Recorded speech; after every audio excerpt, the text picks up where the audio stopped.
This week on the Grand Theory podcast. This YouTube, do I gotta clap? It's like you can sync the audio. Point too. You can sync the audio. Yeah, that's true. I forgot about that. That's a good location. Yeah, that's true. Oh yeah, you can move that away. Yeah. Yeah, so my YouTube channel it maps to me now wanting to start the process of educating people. Okay. And I'm really going to be building on my own e-learning courses around kind of this aspect of teaching people how to do certain aspects. So, kind of the same pathway that I'm getting onto. So, which is, like I said, I'm trying to get into video. I have no clue about video. I'm just gonna be straight up. I know a little bit, but the photo side is a different ball game because I've been doing photo for close to 6 years right now. So I know a lot. So I was talking with him before we actually started the episode where I was like, I posted a poll on my Instagram and I was like, what do you like most about my work? I wanted to know, was it the lights? Was it the posing? Was it the editing? I wanted to know. Yeah. As soon as I got like the majority of the vote, I was going to make a course. I was going to be like, you know what? 8-9 lighting steps for beauty. Totally. 8-9 lighting steps for portraits, for fashion. It might be like editing process. It might be coloring process. It might be how do you pose? Smart. I was gonna do that, and I was like, it was gonna be like, you know, the same idea what you said, like having a product. Yeah. I was gonna see like that. If I put it out there, and I was like, you know what, $10-15 just for the guide. Yeah. Like one is cheap. Yeah. Two, if I put a sample showing the valuable results you can get from it, and you like if you're seeing tangible result of what you can get and the knowledge you can get, a lot of people are probably gonna invest in it. Same like because now honestly, the education part is the way. 100%. I don't know if you know this guy's. Sorry if I kill like the full-time filmmakers. Yep. This guy, I'm enrolled in his course, so I follow actually what he teaches. Dope. So in the business section, he was like, he broke down actually what it was making. Roughly from that course itself, this guy's making close to $3 million a year. 100%. From doing literally, but then again, it came from hours and hours of working on his craft, hours and hours of like ads. You can literally like, I promise you, as we're talking right now, if you look at your phone, probably in the next 2 days, you see an ad from him talking about how to record, how to do everything. We underestimate. So the education space, I mean, that's like a $200 billion industry that is just ramping up, and a lot of people underestimate that because of this time of COVID. What happened is the universities went all online. Yeah. And people were paying university prices for e-learning, which is a total disconnect because some of these learning courses that you could take that are nothing close to university is a disconnect. Yeah. So what's happening is, to be honest, the McEwen's, University of Alberta, all that stuff, like they're screwed because people are starting to compare them in the same playing field of e-learning. Yeah. So you got places now that are teaching you, yes, like university has courses around photography, videography, and then you have that filmmaker's course. Yeah. That filmmaker's course has so much more value. Oh, definitely. Than what you would learn in university. Definitely. End of more the day. Specific and there's literally two different worlds. Yeah. And so those people are making a lot of money because they're building a lot of success because they have a lot of value to add. If anything, it's probably undersold. It's underpriced. Yeah. But they're winning out of that. They are winning, yeah. Because I know, like, the guy was like, he literally puts everything you're gonna learn in filmmaking school in one course. You can learn it from YouTube, but it's like organized. It talks about like the equipment, the technical, the lights, the business. If you're trying to do specific weddings, real estate, music videos, travels. And I'm sure he's diving into the world that where all those e-courses are moving towards. Again, it's cohort-based learning. Yeah. It's finding communities of people who want to be on that same journey. So then, to be honest, they start doing the work. Yeah. So then you just come in to mentor, teach, and direct. And then everyone else comes together to move forward. Yeah. And that's how you build that success. So there's a lot of creators who are banking from that. Bro, like right now, especially if you know what you're doing and if you know the right skill and you know how to market yourself. Bro, like the guys out there that, like, for example, fitness, putting like a fitness program and showing the results. Say like you make a plan, a program, you try it on 2, 3, 4 different people, clients, and you literally have tangible results. Yep. Make an ad, put it on Facebook. At least you get that, guaranteed you get at least 1 or 2 people to actually get into that program. 1 or 2 people get into the program. Oh shit! What did you use? This. It just keeps going. It just keeps going. It just keeps going. 100%. Actually, on that note, what you said with the cohort groups, If I say it in the podcast, then I'll have to hold myself accountable to it. So I want to start a group where this group it can be for kind of for anything really, but my emphasis is really on the mindset and like I guess entrepreneurial stuff and business, right? So what I want to do is like you were saying, the entrepreneurial road and journey is lonely, like especially when you're like behind the scenes setting up or you're tearing down or whatever you got to do to make your things work, right? Or even the process of finding a business plan.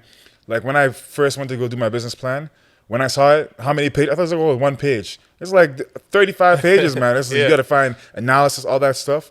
So what I want to do is I want to create an environment or a community where people who are struggling like me, say with making a business plan or maybe making their course, they can come into this group and they can share that idea or share what they're working on. Dope. And then everyone can, if we're all working on the same thing, you won't feel as lonely. Like if I'm working out and I'm not seeing no gains, but Ori is also working out and he's not really seeing gains. If we work out together, I might notice something that he might not notice. I'm like, hey, bro, your shoulder looks a little popped out or whatever like that, How do you think we got the biggest?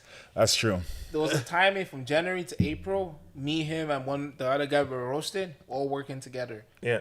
Ever since I've been working at my entire life, I've never gotten as stronger as that period. Yeah, that's true. I think that was when we went in lockdown and then the gym opened. I went back to the gym. Everyone at the gym was like, yo, they're like, dog, what the heck are you doing, bro? Like, bro, I came back, I was putting 400 pounds. Yeah. All we're doing was just calisthenics, just a couple buddies. I've been training together because we were pushing ourselves to the limit. Exactly, because like, it's just like this. If you're at the gym and you're just doing your workout alone, I mean, you can. Some people are like that. You're blessed. Yeah. You can push yourself mentally. But if you look at this, I don't know if you know them, like the top bodybuilders, like Larry Wills. If you know, like if you follow those guys, if you know this right now, if you see them always in a group. Clicks 100%. Because I never thought about it until actually now, where they're in a group and like, yo, it's just like if I see you doing a crazy, like, bro, if you're putting like 400 pounds, yo, I got to step up. At least I gotta try it. Yeah. Like squats. This guy. Wait, was it the one that saved you? Yo, oh my God, Bobby saved me. Remember? I was about to die. This guy saved my life. Home, it showed me the video. Yeah. It did one. I almost died the second one. Thanks to you for saving me. Saved my life, man. He showed me that video. When he showed me, what did I tell you? You said you'll get it. Ask him. Was it a month? Was it up to a month? It's been a month, I think, yeah? You killed your PR. Yeah. I got his number. Yeah. I could have done more than that if I wanted to, but I told myself, nah. My goal was I told him I was going to do that number, and I did it. Because sometimes and like having a buddy, having someone like a clique to work with, we lose sight that like it's possible. Yeah. Like hitting those thresholds, hitting those numbers, and we need people around us to know that. So like having those groups and cohorts, like it makes sense. It's smart. It's what you need. I would say you would have to make sure you do something like that in like a niche though. Yeah, you got too broad, right? Yeah, like you got to niche down to find those people. And the other thing that is going to be most important around building that community is you got to vet those people. You got to vet them hard. You got to put them through trials, so to speak. Call it interviews to make sure that you have the right people, like-minded people, and you have people's buy-in. I might have to put your business a little bit out there. But my question is, what's one test you do for people to know? Okay, like I can actually work with this person or make a group with this person. Like what's one test? Because like there's different stuff. Like you can try maybe the person is actually says his word and actually does it. It might be maybe the person like what do you? Yeah, that's a good question. It really depends on what it is. So. End of the day, you got to have like a conversation. Yeah. I think based on people's conversations, you do get who they are. You get that energy, and sometimes you get that, I don't know, I call it that energy or that essence that like, is this person real or are they fake? Are they straight up talking shit? Yeah. Or are they real? Yeah. And then from there, like you can kind of tie in from that conversation, from the work that they've produced and what they've actually done. Yeah. Is there a fit? Yeah, that's true. Some of the worst people I've met are those people who just talk shit and talk a big game but don't deliver. And so you know how they speak and you know their energy, and sometimes they'll say or they'll try to like make like a jab at something. And it's like, yo, like, that was unnecessary. So like we don't vibe that. I don't think we're gonna click in that level, and so maybe you're not for this, you know. And so there's nuances like that, and I think again the one thing we just have an actual conversation, in some shape or form. Like I mean, Akil, when we finally had to sit down and we had a conversation, I think you were able to get some context about me. I got definitely some context about you, and so too many times we sometimes miss out on that conversation. We think people's like, yes, there's some great people have some great body of work, whatever that may be. But they might be dicks, you know what I mean? And so, you can't just trust the work. You got to also see who they are as a person. Because I'd say I'd rather go someone who has, call it shittier work or not as good work, but damn, they're like totally open to new ideas. They're down to collaborate. They're willing to put in the work. They're willing to learn and grow. All day, every day, over someone who's quote unquote a professional and is one of the top, but is a complete dick. Hell no. For what? Yeah, that's true. For what? That's true. That's why I always tell him, like, I never try to sell myself when I'm doing like photo shoots. I never do. I think it was Tiffany. I was having a session with her. She didn't know. She never saw my portfolio. She never saw what I did. She's like, oh yeah, I'll take the picture for you. I was just going pa. Then she saw the pictures on my camera and she's like what? And I was like, oh, I never told you my work. I never showed you. So like that's why I told myself this: no matter wherever I'm at, no matter what level I get to, I always try to stay humble. 100%. Because like you were in one place before then, now you're in another place. That's why I always tell myself I have the mindset where if someone comes up to me and I see you have the will to learn something, I don't care. I'll share it to you. Like, oh, this is how I did it. Oh, this was what I did. Oh, I'm having a photo shoot a couple more days. Do you want to come by? You can shadow me and just take a couple pictures. Like, it doesn't matter. So I like that though. One thing that you said, right, that I think has been a huge thing for me is trying to stay like humble, right? Even like when I go to new jobs and stuff like that. Like when I went to this new job, right? And the guy asked me if I have forklift experience. I can be like, yeah, I have forklift experience. But I'm like, still show me. Still show me how to run the forklift. Bro, I've been on a forklift for like 8 years. Like, I know how to run the forklift. But it's like, what I noticed even especially in electrical, like when I was doing electrical, especially in electrical, is that like, if you act like you know everything, like if I'm like, hey, if Bobby's like, hey, you think you can actually put the camera this way and it will actually be better. I'm like, bro, I already know that. Don't worry, but I already know that. I know. No, okay. And then maybe he might notice something and he was going to tell me, but because he's like, you know what? He already knows. So I won't tell him. I won't say nothing, right? Totally. Whereas if you play stupid, even if you know, like, even if I know, right? I know, okay, I can change the lighting, but you say, yo, you can do this, right? You can adjust it and then go up like that. And then I'm like, oh, okay, cool. I didn't know that. Right? And even though I did know it. Then sometimes he might tell me something that I actually don't know. 100%. And they're more willing to, like, people are more willing to help you if you're not like, oh, I know everything. Totally. So like that's something that I've learned, and that takes you far, man. If all the jobs that I've gone to, I've been able to learn new things and connect with different people just because I'm not trying to act like I know everything. Even if I did know the thing at the time, I'd be like, oh, that's cool, yo. How do you do that? How do you sweep that? Oh, that's sick. I never swept like that before. But that's such a great mindset. And then, but then I also cautious both of you to say like, still own the work that you've done. You know what I mean? And the skills that you have, because sometimes straight up, no one knows truly you. So it's all about you just saying like, yo, actually, like, you know, I know I'll do this, and this in case you need this and this is done. So like what it is. That's where that communication comes in. Yeah. That's something I have to work on actually. Because I think straight up as black people, as black men, I think we sometimes downplay our skill set and we downplay the value we have to bring to the table because we're used to straight up sugarcoating like it ain't shit. But really it's heavy. It is. And then we also come sometimes to say like, well, yeah, you know, I do this and this. And it's like, no, like this is what I do. Like this is my skill set. This is where my passion's at. To say that this is why I'm asking for this amount, this dollar amount. I had this great discussion today with this awesome dude, Kaz Mega, where we were just going back and forth about how we as black people sometimes devalue our work because we're so used to always undercutting ourselves and bootstrapping all of our projects and initiatives, and how important it is to understand that we have value, we have skills, and through those skills, there is money to be made because people are making money off this. And we don't always have to, again, downplay what we're doing and just come there with like emphasis, say, hey, actually, I know do this, and this, and I have this experience. And so This is why I'm asking this price. Yeah, that's true. That's true. I like that. That's very. Yeah. I like that. Like, I like that. there's something that I actually want to ask you. I want to ask you, like, okay, so far in all these life experiences that you've had and all that you've learned, Yeah. what's the most difficult struggle or obstacle that you have faced, Yeah. and what have you learned from it, and how did you overcome it?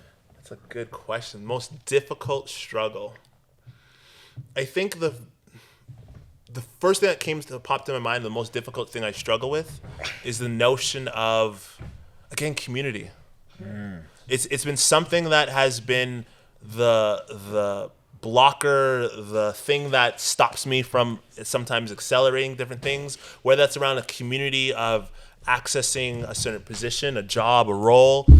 Thank you. Whether that's around community from just the people around me to support my projects and initiatives, that has been a forever challenge. And so the one thing I learned about this notion of community is it comes down to having these moments of one-on-one relationships and straight up coming into each relationship with no expectations.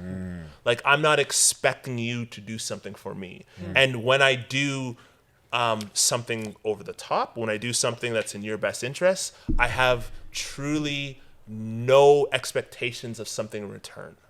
Like that variable, again, is another cliche, but it is everything, because there's that notion that be careful because people will use you, but there's the other side of that, which is if no one is using you, it's because you're useless.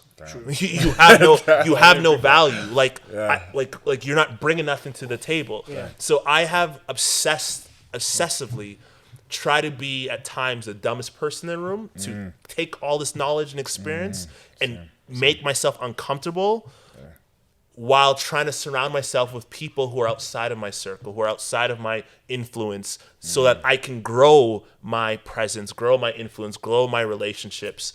And then while doing that, still volunteering my time, volunteering my expertise, my knowledge, my projects to just build relationships, to develop stuff. And so that has been my constant battle. It's community. And like that has translated to the notion, again, as through university and going to my business. To be honest, growing up with those two organizations, I loved what they're doing, but I was like, how do I get to know more Black people across Canada? How do I get to more Black people who are creators or in the video space or the photo space? To be honest, how do I start to meet other smart Black brothers and sisters across Canada? So I remember I was invited to go to Ottawa to celebrate Black History Month. And I was like, let me take advantage of this. So I went by myself, didn't know a single soul. And it was such an amazing, mind-boggling experience. Got connected to this organization called the Federation of Black Canadians, where they were presenting what their goals and plans were. And I said, hey, I would love to be a board member. I went over the top to like your story, engaging them, dropping information, saying, hey, I would love to be part of this. What can I do? And then that has brought and opened up my doors where now I'm connecting and helping out different Black Canadians across the country, learning about so much information that's coming for the Black community, about the Black culture, learning about so many challenges, learning about so many people who are overcoming them, like the whole nine. And that is all about the pretenses of community and trying to foster that and grow it from a national lens, grow it from a regional lens, grow it from a municipal lens. And now all I want to do is double down on that. It's like, how do I build relationships? And how do I build deep relationships? Not just surface level where I know thousands of people or hundreds of people. Who cares? No, how do I know like the right people and know them, like have a relationship with them and grow that? That's my goal. Yeah, you go. See, it's something that I really like. Is like, if you notice what he said his struggle was. He said his struggle was in the community and being able to connect and network with other people, right? But the thing that he did was he like leaned into that uncomfortability, into like asking to go on boards, like to go in a board where he'd be having to put himself with a whole bunch of people where he might not even be the smartest person in the room. Where I definitely was not the smartest person in the room. Exactly, right? And you know, like, I don't care what no one says. You know, if you go somewhere and you know you're not the smartest, like, you know you're not the smartest person, you feel like, you're like, you know? One. Like, I shouldn't even say anything. Like they ask questions or something like that. I shouldn't even answer because I might say something that might seem stupid. Yeah. So, like for you to lean into that uncomfortability, that's huge. Like I love that. Like that's the one thing I really taken away because like you leaned into that, whereas you could have just been like, you know what? Even though I struggle with this thing, I'll just work here and just kind of build it slowly and stuff. But you fully you went there by yourself, which is like to go there where you don't know anybody, right? Not even one person. Not even one. I remember, and like again, I remember sitting down. Like again, I was like just like by myself. So like. You feel like a loser because like you're walking around the place, you're trying to get eye contact with someone to like see like click are you? They're looking at you like I don't know you, like what are you doing here? And then like I'm just like walking around the place, and it was hard. But like in that and again I'm extroverted, so like as much as that was scary, that situation, I'm still extrovert. So like I still liked it. I still enjoyed seeing different people. I still walked up to some random groups. It's like, yo, this was like, my little random 2 cents. But it was very uncomfortable. And it's important to, I don't know, sometimes lean into some of your weaknesses. And again, when you see that opportunity, I don't know, just double down on it. I really think, end of the day, the only thing that sets us and really hold us back on whatever you're trying to accomplish is, again, I go back to this notion, but when I say community, I mean having those accountability partners, having more people around you who have other expertise so that when you come together, you have those go-tos. You have your, the cliche of business. Your best friend should be an accountant, someone that's your banker, and like those should be your best friends because they're the ones you always go to. I went out and tried to learn and meet as many accountants and people that are in that expertise because I suck at that. I made so many friends who are lawyers because I was never going to go down that stream. I don't care for all that jargon, but I know it's important. So like it's kind of about that network, that collective, that community, the people that look like you, the people who don't look like you, to combine and connect with, to open up your opportunities. And I guarantee you, if you were to do that in whatever frequency or consistency, watch how suddenly, depending on whatever the hell you're trying to accomplish, you'll get opportunities. Watch how suddenly when you broaden your community, the one at bat that you're looking for a client or a project, or the one person that you're hopefully that can connect you to that, I don't know, that unlock, that position, that job is suddenly in that network. It's everything. It's everything. Not a bad answer. Bro. Because like I think for my biggest time I really learned is like it took me a long time to actually learn it. I think it was when I actually started the podcast that I started actually really knowing the value of networking. I never really I was like, oh, just try and do it on your own. Once recently when I started like, yo, knowing the right people and having the right group around you it changes everything. 100%. It's just like I think it's a common saying, which is, how do they say it? If you hang around five poor people, you're going to be the sixth poor person. If you start hanging around 6 rich people, you're going to be the 6th rich person, something like that. So it is true. 100%. Yeah, because you by default are like the 5 closest people around. Like let me examine the 5 people closest to you, and I know you. Yeah. I know exactly where you'll fall into. So I have a question for you. This is going to be a very good one. How, especially in this common situation that we're in with COVID and everything, how do you network? Still, like online. So you just slide in? Between sliding in the DM. It's funny. If anything, it's easier and better now. Yeah. That's true. And the reason why I say it's easier and it's better now, everyone's behind a computer screen. That's true. So right now, while everyone's behind a computer screen, especially right now, you can kind of access everyone because everyone is behind. They're on their phone in some shape or form. You can drop a DM and then interact with them, ask them questions. The other component, there's so much online events. There's a ridiculous amount of online events. And to be honest, a lot of those are not really well attended. Yeah. So to jump on one, depending on what the hell whatever you're doing, is you're immediately, and if you participate and engage, you're immediately stand out from everybody else. Yeah, 100%. So again, I've talked to you about this cohort learning stuff because I have connected and been working and connecting with people from all across the world who are in the same lane on the same path as me, but in different parts of the world, and I am learning so much. I am accelerating so much, and through all of that, like half the battle is just showing up. just showing up. And carving out those little niches and carving those groups. And a lot of these events and activities, to be honest, are free as well. That's true. Yeah. Because, that's the funny thing. Yeah, they're all, and they're free because they're like, hey, well, this year's, this conference is free because it's digital and it costs us nothing to do. So it's just come. Attend those. I guarantee you're going to get so much information, so much valuable stuff, but you just got to show up. That's true. Show up. Just got to show up.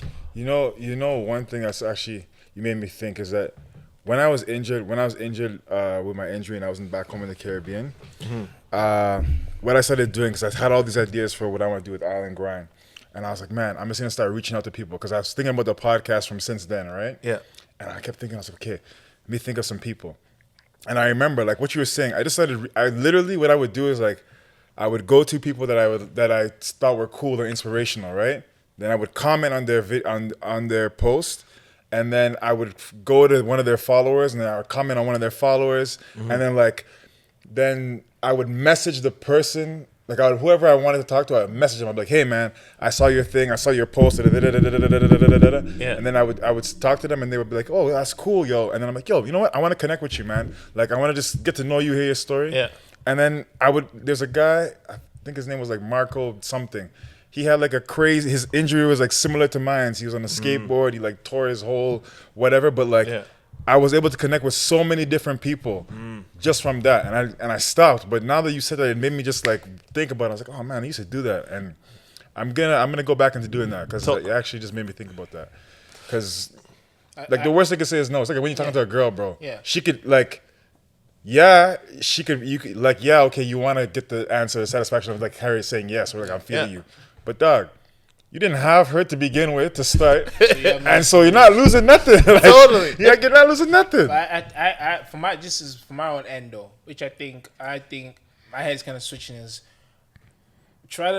my mind before was always try to get the person as a client, especially if you're trying to reach out to somebody. But I think I'm having a different perspective. Is trying to get the person like, you know, establish a good relationship with the person. 100%. Because I think when you do that, it's easier for you to turn that relationship, like that person, to become a client, if you know what I mean. So there was this client that I had that they had this restaurant called the Mori Group. So they have these chain restaurants called the Mori Pastas. They have an awesome restaurant downtown called Black Pearl. And they have this really dope Italian restaurant behind Grant McEwen called Cafe Mori Bistro. Okay. To get that client, that took a year for me to get him as a client. A year. Damn. A year of talking with him, a year of engaging, a year of dropping a little piece of information about this is happening in the restaurant room. This is a cool video that I did. I thought it was, you could use this information around this. A year of just developing that relationship before I could land him as a client. Like, that's not a short time. That's a long time. Dedication. And it was about building that relationship, because I knew with his business, it's the family-owned business, it wasn't like he had options of working with people. So it wasn't necessarily about how do I work with the best of this craft. It was about how do I work with someone who's under the same page or wavelength, or understands my business, understands my needs. And so that was a year process of me even to working with him on other projects. Yeah. Then I finally was able to work with him around all of his restaurants and things. So again, it's about building relationships, not landing them. Because I mean, have you guys heard of Gary Vee? I'm sure you've heard of Gary Vee. Yeah. And Gary Vee has that cliche of like, it's not like you're not gonna like hook up with someone the night one off the hop. Like, you have to like wine and dine them. So same thing with like clients that you're seeking. You gotta wine and dine them. You have to make sure that you understand them and like you care about what they're doing, and truly you understand their industry. And the only way to do that is through a relationship. Yeah.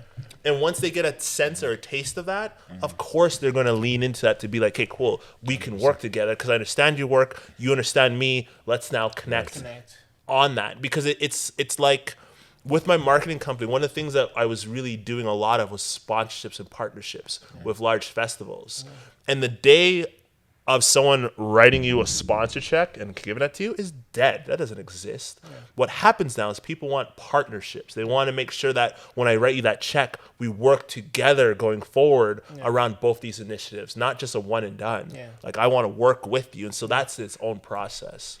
You know, You know what I just thought about while I was listening to you say or talk. Sorry, is that like I guess my thoughts is like networking is key because in order to move in the world, it's more about who you know than like what you know.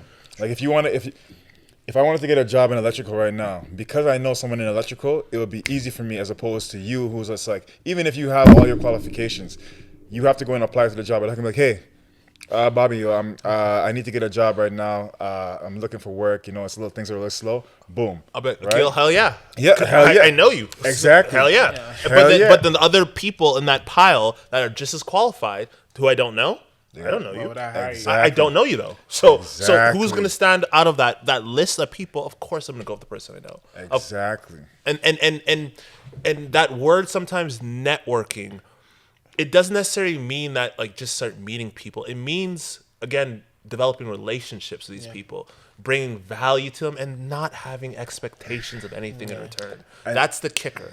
No expectations. None. Have a regular conversation. With None at all. And you see the thing he said, like he's okay, because when you make that connection, like okay, what he said earlier, right? Every connection, every network that I'm gonna come, I should be adding value, even if I can't add value, like with a business, even if some information, it could just be a little information, like hey, this guy's a really good photographer, or he's a really good photographer. He has great prices. He gives good quality. I think he would really make your picture, your business look nice. Okay, I'm adding value, And like you said, people do business with people that they like, and you're gonna like somebody that's giving you that's adding value to your business. If I'm constantly bringing you clients, would you not like me, bro? If I'm bringing you 10 clients every month, bro, you're gonna like me, and because you like me, you will do business with me. 100%. And it's all like, and like I think even at times in the extreme of that is for whatever reason, if you weren't a fit to work with that person. Give them a recommendation to another photographer or another person of like that expertise because hey, you know what? I can't fulfill what you're doing. I can't service what you're doing. I'm out of that price range because it's too low. Or hey, you know what? What you're asking is just I don't have the time for that or the capacity. So go to this person. That is such a huge play because trust me, that is going to be like cool. Well, when I'm in this framework or when I need this work, I know exactly who to talk to. True. I know exactly, or vice versa. I know someone else now who needs this work. I know exactly who to point them towards because you've been such an asset to me. I know how I know who to talk to. True. And we lose sight of that because we're scared. Like, oh, I need that client. I need that deal. I need that project. And it's like, trust me, there's going to be many more projects. There's going to be many more clients. There's going to be many more people. And what you need to do is, which you cannot buy, is have that relationship and have that trust. And that's a long-term game. That's a long play. It's been 2 hours and 30 minutes. That's almost two. That's like episode 3. Part 3. This is like part 2. It's part 3 now. I talk too much sometimes. Oh no! Trust you. I wish you stay one day with just me and him. Because you'd be surprised sometimes you just get back from work and we just sit down, bro. Especially in the old house in the kitchen. Just be talking. We can talk for like 3-4 hours and we just lose track of time. And then you'd be like, oh man, now it's late. I can't even do any work. All the work I was supposed to do, I can't even do it now. Damn. No, man. Man. No, like this is super dope, the man. biggest thing I think I really love, like you mentioned, was like that networking. Because like having the skill to like have genuine relationship with people is key.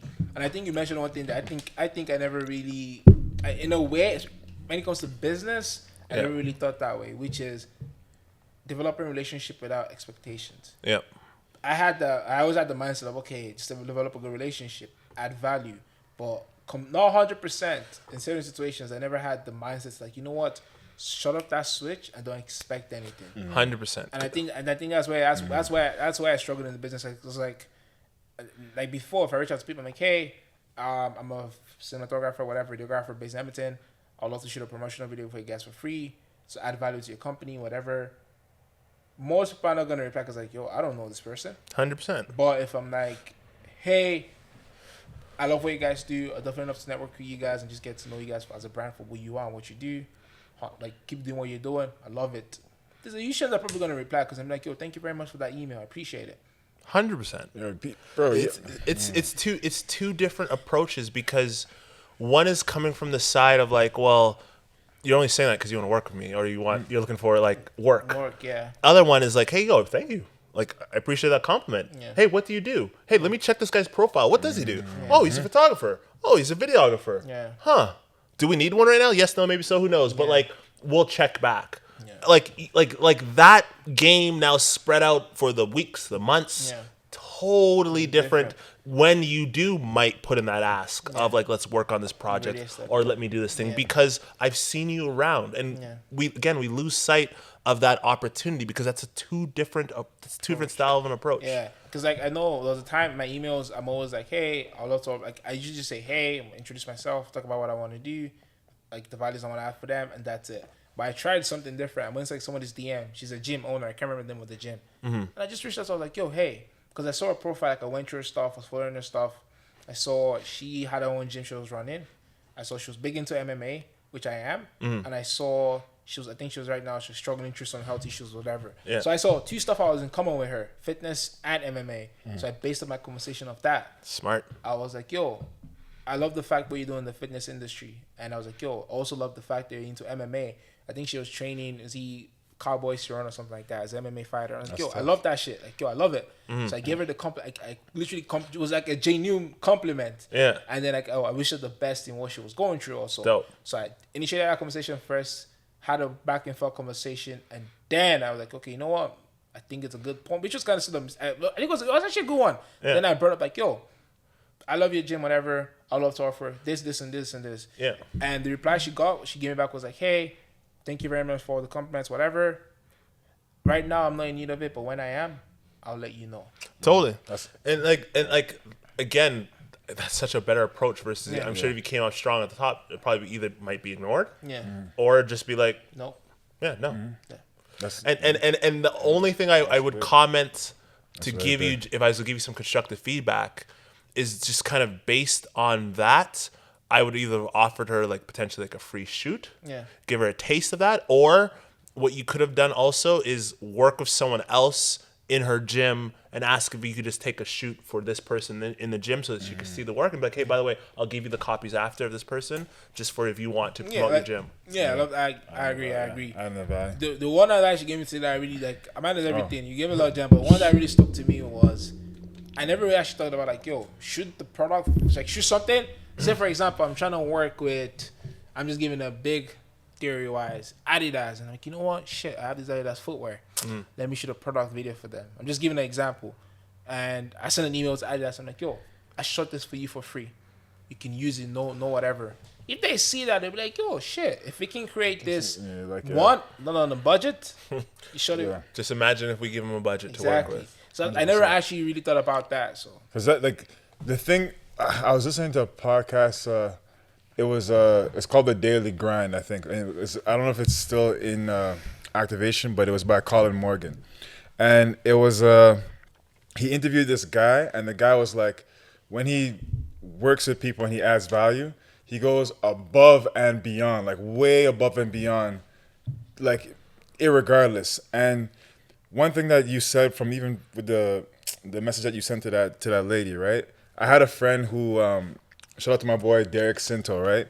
Who he's on Netflix in the TV show Firefly Lane. Firefly Lane. And he I had another friend who was also trying to get one of her friends into the acting space, right? Yeah. So I was like, you know what? I'll talk to my boy and you know, get connected, you know? Connect those dots around and connect those dots. And so when that person messaged my boy, he just went straight to the point. He's like, "Oh, yo, how did you get into this? What do you do?" But he didn't even like. He didn't say like, "Yo, I saw your show and like it was nice." Like nothing. So like respect. And by the way, this is how we're introduced. This is how we know each other. Oh, exactly. So what happened at the end of that? So then they looked by my boy. I was like, "Yo, so how'd it go?" You know, he's like, "Cause the person asked me, he's like, oh, I didn't hear a reply back from from the guy." Yeah. So then I asked my mom, I was like, "Yo, what's up?" He's like, "Yo." He's like, bro, you know what? He's like, yo, I got mad respect for you and I got all love for you. But he's like, yo, that guy, he came to me the wrong way, man. He's like, that guy came into me with he didn't even say like, yo, what's up? What's like, up? Hi. Like I've been grinding to get this. You want me to give you this information to you for free? And you didn't even approach me in the correct way. And I was like, you know what? Bro, I have no problems with that. You're 100% right. And I was like, yeah, I got no problems because you can't, like, I can't just be like, yo, Ori, show me how you do all that stuff with the videos and stuff like that. And not like the only reason that I would want to know is because I can see that you have skill in that thing, right? Like I wouldn't just ask you if I didn't, like I wouldn't ask somebody that I didn't want to learn from. I'm not gonna ask you if you're making bad videos if I could learn from you how to make bad. Like I'm not. True. So I should give respect when it is due and appreciation for the skill. Because even if you're making bad videos, I know it takes time and effort just to do those videos 100% in the first place. And I would argue like that's such a ballsy move, to like just come with that, and that is kind of coming with expectations, coming with like actually tell me, like, and tell me when it shouldn't be like that. It should be like out of like almost gratitude. It should be coming out of respect and love to say like, hey, like I'm just trying to make it out here too, and like like give some context, or else then of course you can get that blowback of like no answer, like because I'm clearly putting in the work too. I'm busy. Yeah. So why would I put time into that when clearly there's no respect in that manner, which makes sense. Yeah, and I think, again, in the grand scheme of things, it comes down to humbleness, it comes down to respect, and it comes down to just the way you communicate, because we undervalue that sometimes, that even if it's a DM, you can still come correct in DMs. So like, you can still, like, there's still a way to not hopefully get ignored, and then also when you do get ignored or you get the no's, still keep going. Part of the no expectations is out of saving yourself that, to be honest, that hurt. Like imagine getting 40 no's, 50 no's, 100 no's, 200 no's. Are you done now? Are you gonna now put your passion to bed, or are you gonna keep going because you might be just around that corner? And so it's about really truly having no expectations, because it is a forever perpetual game of asking, bringing that value, bringing that respect, and just keep on trying, because you have no other choice. And that's very, very true. Like literally, Nipsey Hussle says, like, Nipsey Hussle is my favorite artist, like my favorite artist, and he says like there's no secret. Don't worry, there's no secret. I know you won't be able to export that, but he says there's no secret to what he did, right? It's just that he didn't stop. It's a marathon. And even with the thing what you're saying with no, even when you get a no, you know that you can still turn that around. Like, man, you can still get something from that with that no, just the way you respond. Because sometimes, like, I have had times when, like, maybe you get rejected from a girl, right? She says, oh, no. I'm like, you know what? It's all good. I hope you have a great day, But because I was nice, because of, like, sometimes people are wanting to see how you're going to react to 100%. The rejection. And if you react in the way, like, oh, screw this, they're like, that's what I thought. Yeah, 100. But if you come in nice, you're like, you know what? It's all good. I hope you still have everything good. They're like, oh. People like a challenge. People love that chase, Exactly. Like, so, like, that's part of the process. That's part of the game. Like, are you serious? Yeah. Like, holy, the amounts of no's that, like. Yo. Now we turn to yeses. Like, holy. That's true still. So it's just like, my wife, when we first started talking, one of the things I remember she said to one of her friends that she told me later was like, "Oh, I just wanted to, I hope Bobby's cool with just being friends." And like, like now married, like now married, like shoot, just friends. My boy Bobby was like, jealous. So the gear can't choose strong. I did a full 360. You went like this. I like that. But there's actually another thing that you said that I want to take the time out to actually really, really appreciate you for it. Is that, like, one thing I always, like, I always notice, and I always it's something that like makes me have a lot of respect for people. Is like I have a lot of respect for you, and the reason is because when I came to talk to you, right, you gave me your time. Even coming to the podcast, you don't have to come to the podcast and give us your time. You can easily just say no, or you can just be like, you know what, I'm busy. But when I spoke to you, you're open. You were telling me, like, you didn't have to tell me anything. You know what I'm saying? Like, and then even to go above and beyond that, you gave me a time where I can book and actually talk to you. And we went way over that time too. So, just like today. We went like, I think it was like 30 minutes. We went for like an hour and a half or something like that. And like, you were giving me so much information freely, and like I that stuff I always really appreciate it because I know that you don't have to give it to me, and that's even why I have so much respect for Sean too. Is because he gave me so much information in this gym that he didn't have to give it to me. Like you've been working years to master that craft, learn all the information, all the experiences that you've been going through with your clothing store, with your podcast, with your media company, just like in life in general. Like, you don't have to share that with me. So, like, I will always have tons and tons of respect for you because of that. No, I first off, shoot a kill. I appreciate that. That's dope. And it's funny. The one thing about that, and I'm gonna tell you a selfish play and a kind of real play around that. The one thing in my little obsession about building relationships, I realize you could tell everyone literally every last little detail, secret, the playbook, everything. Give them everything. And no one will do, like, most people won't do nothing with it. They won't act on it. They won't copy. Like, they might try to copy you, but they won't come through. They won't fulfill it because there's still a lot of work around that. Realizing that, I also saw through another mentor of mine that he was giving me all this information, all these details, which I loved and respect. And it just came to me that winners, kind of like the people who are moving and doing stuff, they are blank slates. Like, they understand that process. They understand that there's no secrets I need to hold back and not give away because it's the one unlock. And the more people I can connect, like yourselves, who are creating, who are on a similar path, as different journey, is the better off I will be, and the better off we'll all be, because no one is doing this alone. And whatever your ambitions are, no one's doing this alone. And I feel that the stronger relationship I can build with both of you, I hope that whether if there's another conversation that you make a reference, like, hey, Bobby, I know Bobby. Bobby's a dope guy, good guy. Like that, it would be awesome. It's not expected, but that's awesome. And so I'm always trying to put my best foot forward. I'm always trying to show a lot of love and respect. And I'm also straight up, again, I do edge and lean on my black people. I truly love my black community, and I'm always trying to go above and beyond with everyone. But when it comes to the black people, when I know the struggles, when I know the challenges, when I know the hurdles, when I know the systemic racism that's constantly against us, when I know the weight that's always on our shoulders, the way we walk, the way we carry ourselves, when we're walking down the street, the way people look at us is totally different, especially as black men. I know that experience. And also building my business, being a black man building a business is a total different world than on paper building a business. It's a different way you got to conduct yourself, the way you connect with people, and the amount of racist actions it's another bottomless pit. That's a whole different discussion. Because of that, whenever episode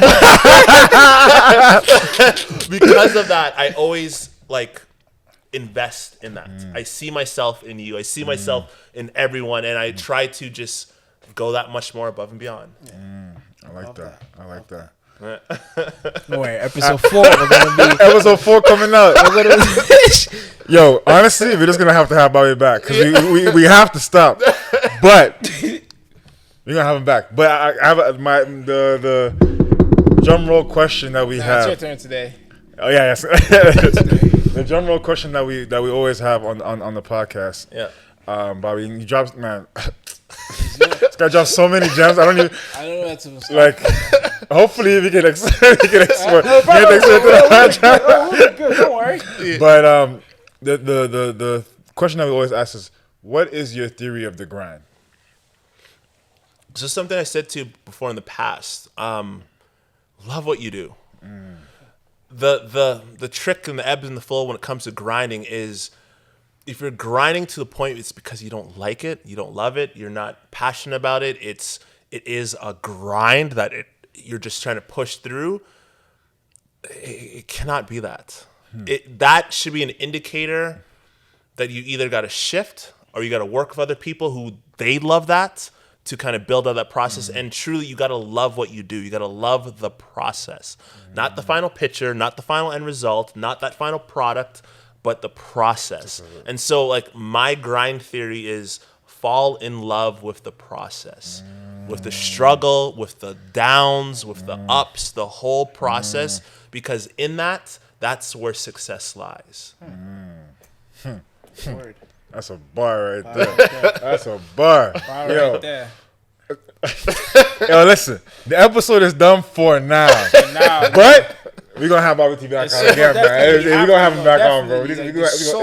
We're gonna have him back on. There's so much you could dive There's so into much, right bro. now, We're gonna have him back on again. It's 11:12 p.m. Yo, we started at 8. 8 o'clock. At 8. Like, really? And it's not even that I want. Like, it's not even that I just have to go to work. I gotta do other. Like, literally, that's all. Honestly, you know what? If it was a Friday, it's over. It's over. But it continued. It would have continued. Like, literally, definitely. you would have to look. That died. This died. That died. No, the thing is, this can't die.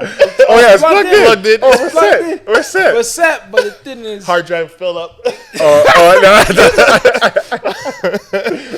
this is the first episode we're ever doing that the camera actually dies. That's crazy. And it was Both. It's not one, two. Both. And then we're gonna have a phone recording. We got a phone recording right now. Probably gonna die soon. Man, this honestly, man, and to think about how it started, right? And look, and it actually teaches me, teaches you guys as well as a lesson, right? Say it.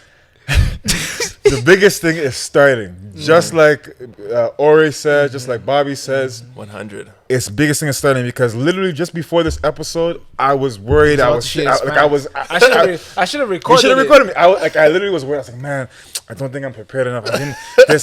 And this is literally the longest episode, and like I had so much fun. Like, I'm literally not even tired. Like I got so much energy. We got 3 episodes. We got like 3 episodes in this one, you know, and like. It didn't feel like, and there's so much more. There's so much more. Like, literally, we have to have him back on. Like, it's not even. I'm giving you the formal invitation now. Yeah. We would love to have you back on.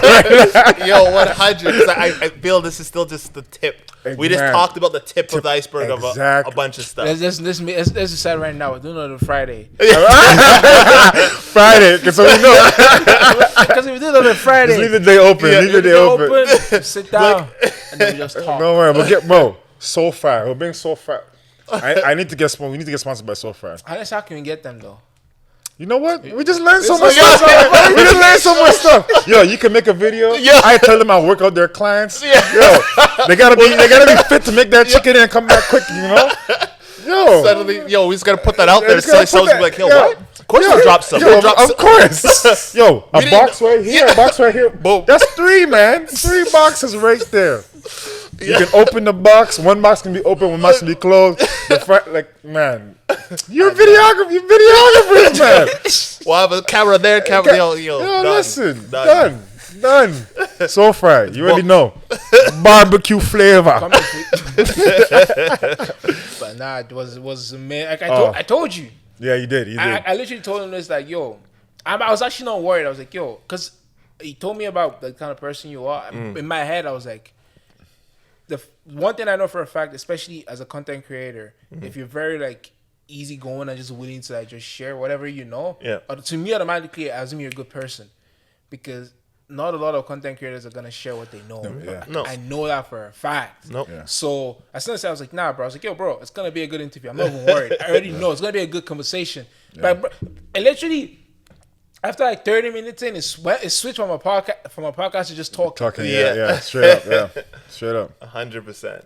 I love it. I love it. So, Bobby, everywhere that people can find you to support you, let us know. Just on all platforms, it's just Bobby T. So JUST Bobby T. Simple. Nice and simple. We're gonna have the link in the bio. And we'll have the link in the bio. He's doing so many things, and you see the type of person he is. Look at, like, man, literally, like, Man, we don't like the video says it all, word, man. Look how many videos we're making, like you, like you know what I'm saying, like just the type of person that he is, being willing to share, being so open, being funny, like it just brings a really good vibe into the podcast, into the everything. Yeah, so respect. So man, hey, Amazing. go support the boy, man. Go support the boy. An amazing individual, definitely. No, man. and again, I think what you guys are building, what you're doing, is dope. Having conversations around this topic is so important because I think too many times we don't have these discussions and we don't see how people have come from at times some of the lowest points of their lives to then coming and overcoming it. So, respect and love for producing this. Thank you. We were saying about that. The next conversation is going to be about that because we never really actually dive deep into the struggles you went. We went a little bit, but not a lot. No, I think it's all about that because in the struggles we don't talk about that. Yeah. We're never vulnerable about that. And so through that, people can truly learn something of substance. Bless another gem. He will be back. He'll be back, definitely. He'll be back. Definitely. Man. It was amazing. It was amazing having you. Y'all know what to do. You guys will be seeing Bobby's face for like 3 weeks. so just get used to it. You're gonna see it for like 3 weeks. You're gonna wonder if it's the same. Well, it's gonna be the same episode. But Right now we're like 7 minutes away from 3 hours. We're recording for 3 hours. That's 3 episodes. Bless. But hey, everybody who's on the podcast, who's watching, who's commenting, who's liking, who's subscribing, Who's even the dislikes, who's disliking. We appreciate y'all, man.